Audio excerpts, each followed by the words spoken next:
So here's the question. Is there a place in today's world for mild-mannered leadership?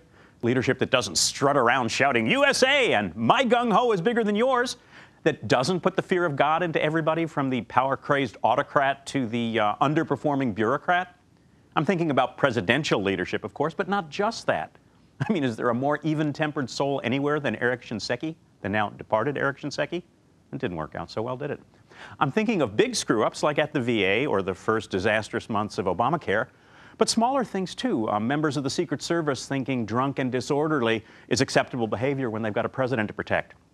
Or someone accidentally including the name and title of our CIA station chief in Afghanistan on the list of people who met the president when he visited there last weekend. Pretty sure the station chief won't have that job much longer. But what about the person who put out the list? And then there was the president's speech on Wednesday to the graduating class at West Point. That's where he set out his vision for America's role in the world, offered some benchmarks for deciding what we can and should do and when it's in our interest to do it. Acknowledged that actions have consequences and costs, sometimes horrible costs. So here's my problem.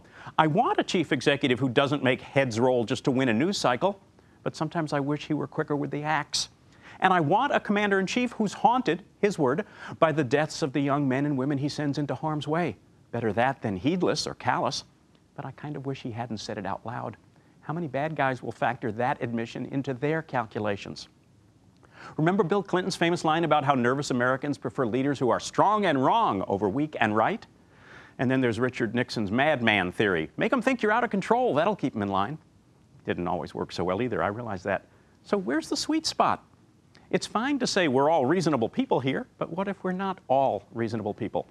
And it's fine to say I believe in second chances, but does that almost guarantee that first mistake?